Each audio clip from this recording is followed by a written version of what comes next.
हरे कृष्ण. स्क्रीन दिसते ना सर्वांना? आपण चालू करूया.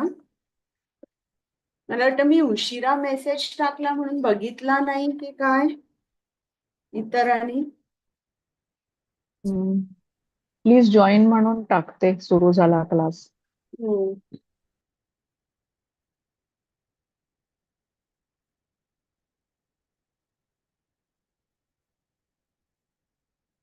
हरे कृष्ण. ओम अज्ञानतिमिरान्धस्य ज्ञानाञ्जनशलाकया चक्षुरुन्मिलितं येन तस्मै श्रीगुरवे नमः.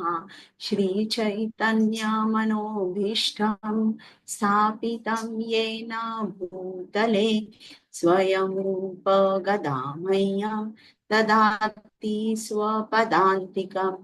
नम ओं विष्णुपादाय कृष्णपृष्ठाय भूतले श्रीमते भक्ति वेदांत स्वामिन् इति नामिने. नमस्ते सारस्वते देवे गौरवाणी प्रचारिणे निर्विशेष शून्यवादी पाश्चात्यदेशतारिणे.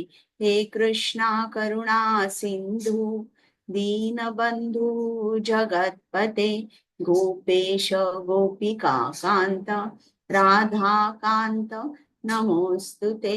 तप्त कांचन गौरांगी राधे वृंदावनेश्वरी वृषभानुसुते देवी प्रणमामि हरिप्रिये.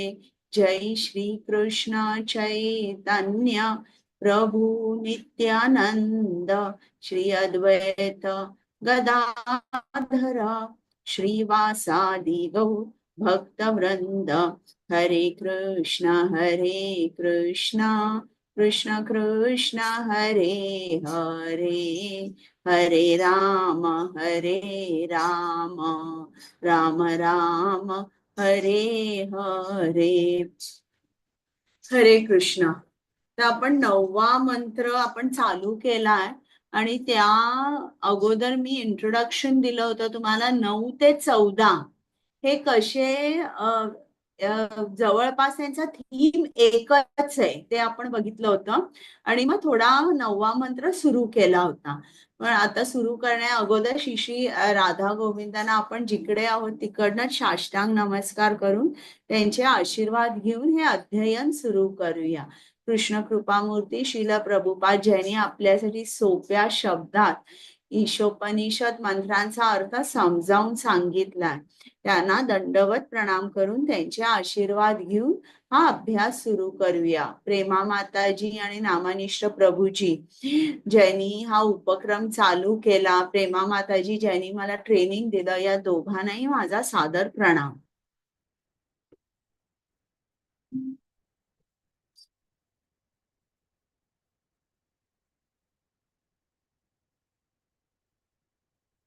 आपण एकदा मी हा मंत्र म्हणते मग त्याचा जो अनुवाद आहे तो क्षितिजा माताजी तुम्ही वाचाल ना?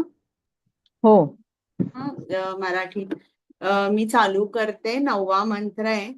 अंधम तमहा प्रविशन्ति ये अविद्याम उपासते ततो भूय इव ते तमो या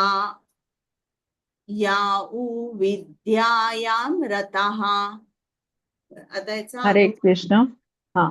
अविद्येची उपासना करणारे अर्थात अविद्येत कार्य करणारे लोक घोर अज्ञानात प्रवेश करतील, परंतु तथाकथित ज्ञानाचा विकास करणारे लोक त्यांच्यापेक्षाही घोर अंधकारात प्रवेश करतील. हरे कृष्ण. तर आता 9 ते 14 या मंत्रांमध्ये विद्या काय आहे आणि अविद्या काय आहे हे आपल्याला या मंत्रात समजतं.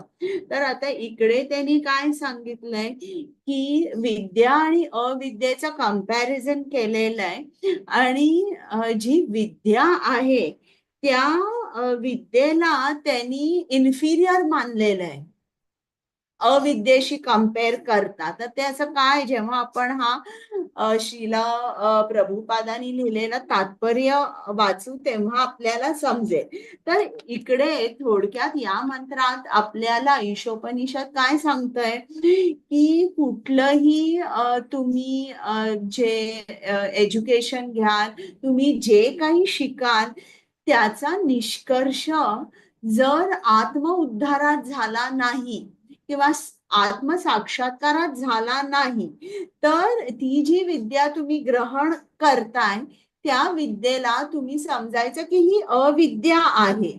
आणि ज्या विद्येने तुम्ही निष्कर्षाला पोचता की पूर्ण पुरुषोत्तम भगवान हेच सर्व काही आहेत आणि त्यांच्याच शरण मला गेलं पाहिजे, मग जेव्हा तुम्ही या निष्कर्षाला पोचता तेव्हा तुम्ही ग्रहण केलेली जी विद्या आहे तिला आपण विद्या म्हणून मानू शकतो. आता प्रत्येक जे पुराण असतं किंवा हे आपण ईशोपनिषद बघतोय, तर प्रत्येक पुराणामध्ये आता भगवद्गीता सुद्धा एक कन्क्लुडिंग श्लोक असतो किंवा त्याला संस्कृत मध्ये चरम श्लोक असं म्हटलं जातं. तर आता तू शकाल का की भगवद्गीतेतला चरम श्लोक तुम्हाला कोणता आहे असं वाटतो?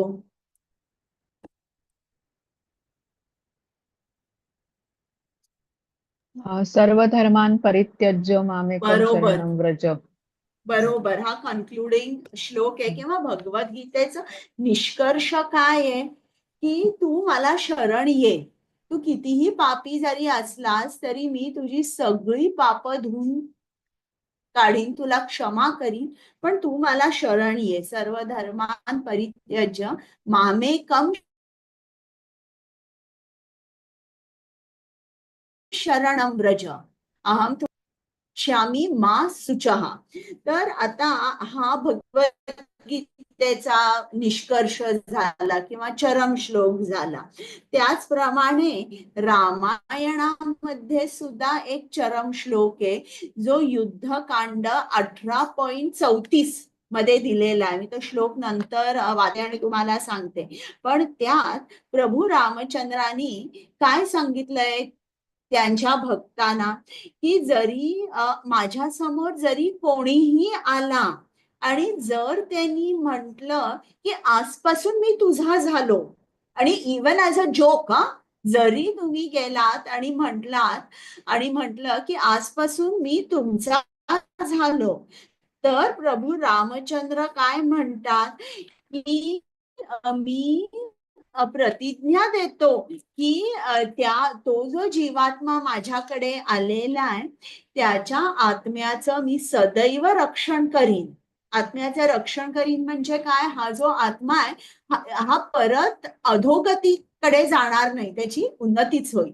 तर तो श्लोक आहे, सकुर्देव प्रपन्नाय तवास्मीति च याचते अभयं सर्वभूतेभ्यो ददामि एतत् व्रतं मम. म्हणजे ते जणू काही आपल्याला वचन देत आहेत की किंवा माझं व्रत हे आहे की जो माझ्याकडे येऊन फक्त असं म्हणतो की मी तुझा आहे, अशा जीवात्म्याचं मी संरक्षण करतो. आणि आपल्याला रामायणात पण तुम्ही जर बघितलं असेल की विभीषण असतो तो या युद्धाच्या विरुद्ध असतो आणि तो अनेकदा रावणाला सांगतो की तू सीतेला परत कर आणि या युद्धाला जाऊ नकोस, हे युद्ध करू नकोस. पण रावण अजिबात ऐकत नाही आणि मग शेवटी विभीषण आहे तो त्याचं म्हणजे लंका राज्य सोडून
हरे कृष्ण.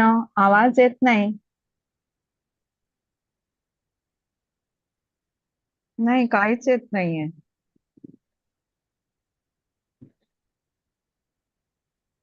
नाही येते आवाज. हो, म्हणजे मला इतका वेळ वाटलं मलाच येत नाही, म्हणून मी लिव्ह झाले परत जॉईन झाले असं करून बघितलं, पण पण केलं मी ते ब्लूटूथ पण मधनं बदललंय. म्हटलं आहे.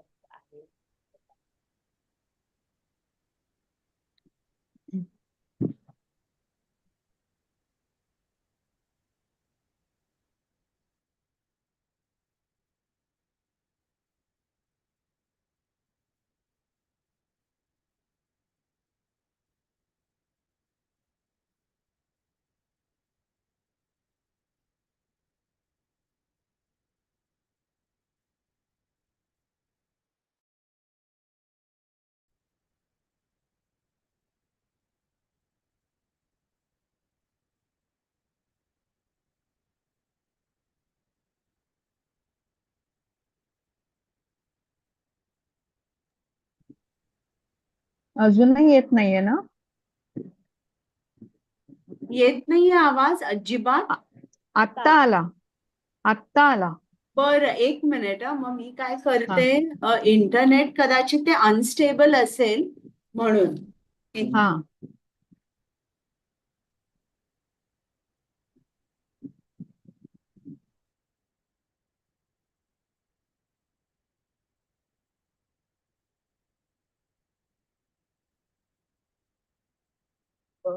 हरे कृष्ण, आता येतोय आवाज?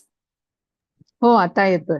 बरं, मग कुठपर्यंत तुम्ही ऐकलं आणि की शेवटचे एक 5 मिनिटच? हा, शेवटची 5 मिनिटं जवळजवळ. आधी बरं मग मी डिस्टर्बन्स होता आणि मग गेलाच आवाज, असं झालं. बरं मग नरसिंह देवाचं ते पूर्ण ऐकलं ना?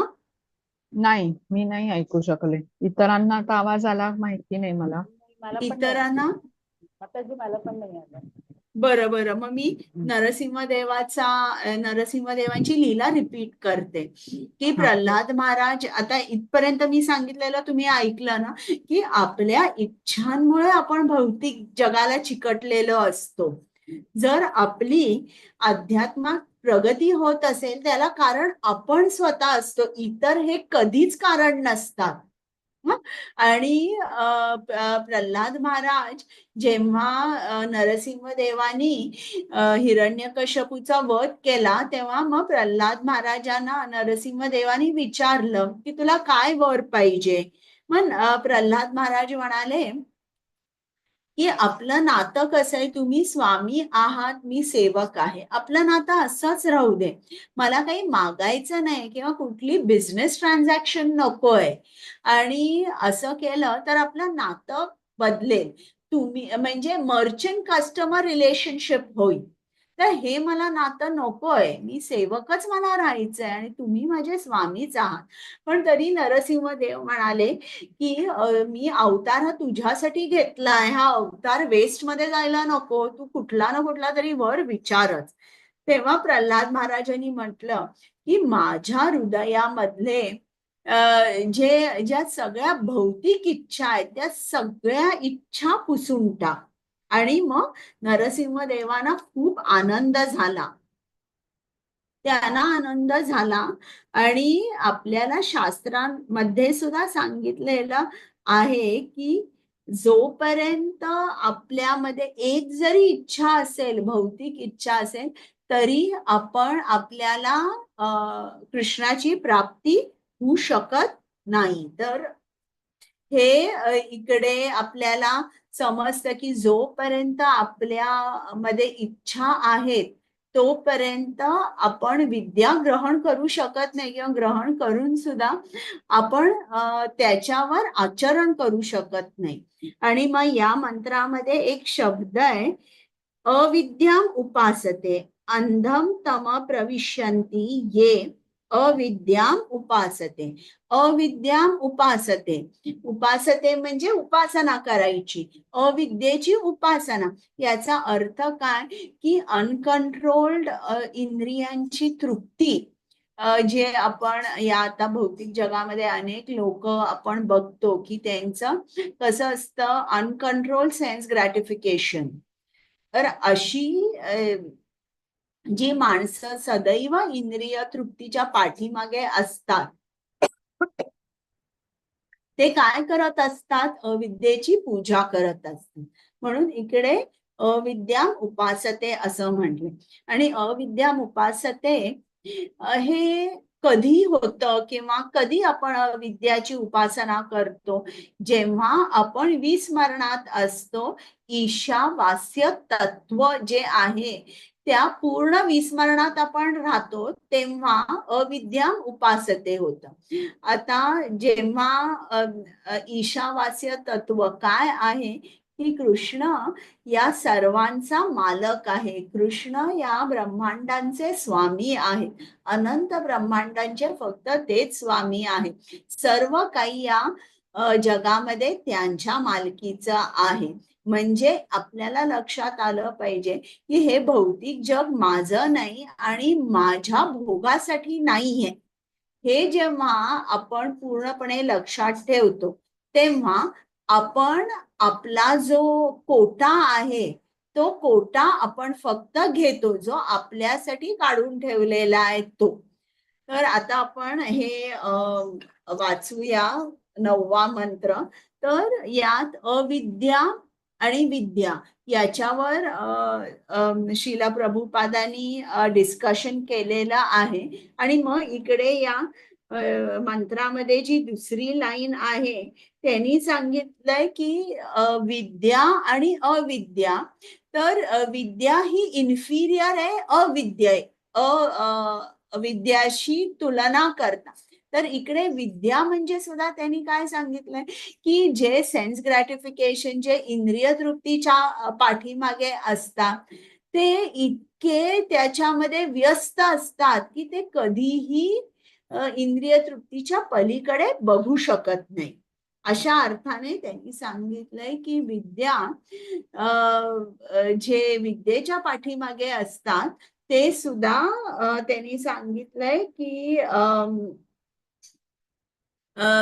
ते अंधकारात प्रवेश करतात. आता मी जरासं पुस्तक शेअर करते आपलं.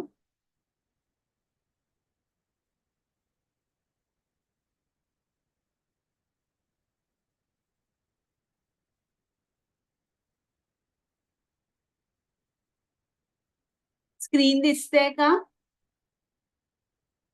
हो, दिसते. बरं, मी मंत्र म्हणते, मग प्रत्येकाने थोडं थोडं वाचा. मंत्र 9. अंधम तम प्रविशन्ति ये अविद्याम उपासते ततो भूय इव ते तमो य उ विद्याम रतः. हरे कृष्ण. अविद्येची उपासना करणारे अर्थात अविद्येत कार्य करणारे लोक घोर अज्ञानात प्रवेश करतील, परंतु तथाकथित ज्ञानाचा विकास करणारे लोक त्याच्यापेक्षाही घोर अंधकारात प्रवेश करतील. हरे कृष्ण. वाचू तात्पर्य? हा, चालेल, चालू हा करा. हा. या मंत्रात विद्या आणि अविद्या यांची तुलना केली आहे. अविद्या किंवा अज्ञान निश्चितच धोकादायक आहे, परंतु चुकीचे किंवा दिशाभूल करणारे ज्ञान त्याहून अधिक धोकादायक असते. श्री ईशोपनिषदातील हा मंत्र गतकाळापेक्षा सद्यस्थितीसाठी अधिक समर्पक आहे. आधुनिक संस्कृती लोकशिक्षणाच्या क्षेत्रात खूप प्रगत आहे, पण परिणामी लोक पूर्वीपेक्षाही अधिक दुःखी आहेत. कारण जीवनातील सर्वात महत्वपूर्ण अंग अर्थात आध्यात्मिकतेकडे दुर्लक्ष करून भौतिक प्रगतीवर अवास्तव भर दिला जात आहे. विद्येसंबंधी सांगायचे तर पहिल्या मंत्रात स्पष्ट सांगितले आहे की भगवंत प्रत्येक वस्तूचे स्वामी आहेत आणि या सत्याची विस्मृती हेच अज्ञान होय. मनुष्य हे सत्य जितके विसरतो तितका तो अधिक अंधकारात पाहतो. या दृष्टीने पाहिले तर शिक्षणाच्या तथाकथित प्रगतीत अग्रेसर होणारी नास्तिक संस्कृती तिच्याहून कमी शिक्षित संस्कृतीपेक्षा अधिक धोकादायक आहे. कर्मी, ज्ञानी आणि योगी असे मनुष्यांचे निरनिराळे वर्ग असतात. इंद्रिय भोगाच्या कार्यात मग्न असणाऱ्यांना कर्मी म्हणतात. आधुनिक संस्कृतीत 99.99% लोक औद्योगिकरण, आर्थिक प्रगती, समाजसेवा, राजकारण इत्यादी नावाखाली केवळ इंद्रिय भोग करत आहेत. पहिल्या मंत्रात वर्णन केलेल्या भगवत भावनेचा अपवाद वगळता वरील सर्व कार्ये कमी अधिक प्रमाणात इंद्रियांच्या संतुष्टीकरताच केली जातात. भगवद्गीतेच्या 7.15 भाषेत इंद्रियभोगी लोक मूढ किंवा गाढव आहेत. गाढव मूर्खपणाचे प्रतीक आहे. श्री ईशोपनिषदाप्रमाणे इंद्रिय सुखाकरता व्यर्थ धडपड करणारे लोक अविद्येची उपासना करीत असतात आणि शैक्षणिक प्रगतीच्या नावाखाली जे अशा प्रकारच्या संस्कृतीला मदत करतात ते स्थूल इंद्रिय भोग करणाऱ्यांपेक्षा अधिक नुकसान करीत आहेत. निरीश्वर लोकांनी केलेली शैक्षणिक प्रगती नागाच्या फण्यावरील बहुमूल्य मण्या धोकादायक असते. मणिविभूषित नाग मणी नसलेल्या नागापेक्षा अधिक धोकादायक असतो. हरिभक्ती सुधोदय 3.11.12 या ग्रंथात नास्तिक लोकांनी केलेल्या शैक्षणिक प्रगतीची तुलना प्रेतावरील रत्नमालांच्या सजावटीबरोबर केली आहे. इतर देशांप्रमाणे भारतातही काही लोक प्रेतयात्रा काढतात. शोकाकुल नातलगांना बरे वाटावे म्हणून अशी यात्रा काढण्याचा प्रघात आहे. अगदी त्याचप्रमाणे आधुनिक संस्कृतीमधील कार्ये ही भौतिक जगातील अविरत दुःखे झाकण्याकरता लावलेले एक ठिगळच म्हणावे लागेल. इंद्रिय भोग हाच अशा कार्यामागचा उद्देश असतो. परंतु मन इंद्रियाहून श्रेष्ठ आहे, बुद्धी मनाहून श्रेष्ठ आहे आणि आत्मा बुद्धीपेक्षा श्रेष्ठ आहे. म्हणून वास्तविक शिक्षणाचा उद्देश आत्मसाक्षात्कार किंवा आत्म्याच्या आध्यात्मिक मूल्यांचा साक्षात्कार हाच असला पाहिजे. ज्या शिक्षणाने या उद्देशाची प्राप्ती होत नाही त्याला अविद्याच म्हटले पाहिजे. अशा अविद्येचा विकास करणे म्हणजे अज्ञानाच्या घोर अंधकारातच जाणे होय. भगवद्गीतेप्रमाणे 2.42, 7.15 भ्रांत संसारी शिक्षकांना वेद वाद रथ आणि माया उपरुत ज्ञान असे म्हणतात. असे शिक्षक निरीश्वरवादी असुर अर्थात नराधम असू शकतात. जे वेदवादरत असतात ते वैदिक शास्त्राचे प्रकांड विद्वान असल्याचा आव आणतात, परंतु दुर्दैवाने ते वेदांच्या ध्येयापासून दूर गेलेले असतात. भगवंतांना जाणणे हे वेदांचे ध्येय आहे असे भगवद्गीतेत 15.15 सांगितले असूनही हे लोक भगवंतांमध्ये थोडी सुद्धा रुची ठेवत नाहीत. या उलट स्वर्गप्राप्तीसारख्या सकाम कर्मफळांच्या आशेने ते मोहित झालेले असतात. हरे कृष्ण. आता हरे कोणाला कृष्ण. इतरांना वाचायचं आहे? हरे कृष्ण माताजी. हा, वाचता का? हा, चालेल. पहिल्या मंत्रात सांगितल्याप्रमाणे पहिल्या मंत्रात सांगितल्याप्रमाणे भगवंत सर्व वस्तूंचे स्वामी असल्याचे जाणून जीवनावश्यक वस्तूंचा आपल्याला जितका पुरवठा करण्यात आला आहे तेवढ्यावर समाधान मानले पाहिजे. विस्मरणित जीवात्म्या भगवत भावना जागृत करणे हेच सर्व वैदिक शास्त्रांचे ध्येय आहे. मूढ मानव समाजाला याबद्दल ज्ञान मिळावे म्हणून तेच ध्येय वेगवेगळ्या प्रकारे जगाच्या विभिन्न शास्त्रात दिलेले आहे. विस्मृतीग्रस्त जीवात्म्याचे भगवंताबरोबरचे हरवलेले नाते पुनर्जागृत करणे हे वेदांचे उद्दिष्ट आहे. अशा रीतीने मनुष्याला भगवद्धाम प्राप्त करून देणे हा सर्व धर्माचा अंतिम उद्देश आहे. परंतु वेदवादरत लोक भगवंतांशी असणाऱ्या विस्मृत नात्याची पुनर्स्थापना करण्याचे सोडून इंद्रिय सुखासाठी स्वर्गप्राप्तीसारख्या दुय्यम आणि क्षुल्लक बाबींनाच वेदांचे अंतिम लक्ष्य समजतात. ही इंद्रिय तृप्तीची वासनाच मुळी लोकांच्या बहुतेक बंधनांचे प्राथमिक कारण आहे. असे लोक वेदांचे चुकीचे अर्थ लावून लोकांची दिशाभूल करतात. सामान्य लोकांकरिता वेदांवरील विश्वसनीय अशी स्पष्टीकरणे असणाऱ्या पुराणांची सुद्धा हे लोक कधी कधी निंदा करतात. वेद वाद रथ हे लोक महान आचार्यांच्या अधिकाराची उपेक्षा करून वेदांवर स्वतःची स्पष्टीकरणे देतात. तसेच त्यांच्यापैकी एखादी कपटी मनुष्याला निवडून वैदिक ज्ञानाचा अग्रगण्य प्रचारक म्हणून त्याची जाहिरात करतात. विद्या रथ असे अगदी योग्य शब्द वापरून या मंत्रात अशा लोकांची कडक निंदा करण्यात आली आहे. वेद हेच सर्व ज्ञानाचे उगमस्थान असल्यामुळे वेदाया म्हणजे वेदांचे अध्ययन आणि रत म्हणजे व्यस्त. विद्या या रताः म्हणजे वेदायनात व्यस्त राहणारे. वेदांच्या तथाकथित अनुयायांची या ठिकाणी निंदा करण्यात आली आहे, कारण आचार्यांनी अवज्ञा केल्यामुळे त्यांना वेदांच्या वास्तविक ध्येयाचे ज्ञानच नसते. वेदवादरत लोक स्वतःच्या हेतुपृष्ट्यर्थ वेदांच्या अनेक शब्दांचे अर्थ शोधित असतात. मात्र वैयक्तिक शास्त्र म्हणजे एक असामान्य ग्रंथसंच आहे आणि तो समजण्याकरता गुरु शिष्य परंपरा आवश्यक असते हे त्यांना माहीत नसते. वेदांचा दिव्य संदेश समजण्यासाठी आपण एका प्रमाणित आध्यात्मिक गुरुकडे गेलेच पाहिजे, अशी मुंडकोपनिषदाची 1.2.12 आज्ञा आहे. परंतु या वेदवादरत लोकांचे स्वघोषित आचार्य असतात. या आचार्यांच्या दिव्य गुरु शिष्य परंपरेशी काहीच संबंध नसतो. अशा रीतीने वेदांचा विपरीत अर्थ लावल्यामुळे ते घोर अज्ञानाच्या दिशेने अग्रेसर होत असतात. वस्तुतः ज्यांना वेदांचे अजिबातच ज्ञान नाही, अशा लोकांपेक्षा हे वेदवादरत लोक अधिक घोर अंधकारात पडतात. माया परत ज्ञान श्रेणीतील लोक म्हणजे स्वानिर्मित भगवान. त्यांना वाटते की आपण स्वतः भगवंत असून अन्य कोणत्याही भगवंतांचे पूजन करण्याची गरज नाही. एखादा मनुष्य श्रीमंत असला तरी त्याची पूजा करण्यास ते होकार देतील, परंतु भगवंतांची पूजा कधीही करणार नाहीत. स्वतःचा मूर्खपणा ओळखण्यात असमर्थ असल्यामुळे त्यांना भगवंत आपल्याच मायाशक्तीच्या बंधनात कसे काय पडू शकतील हे समजत नाही.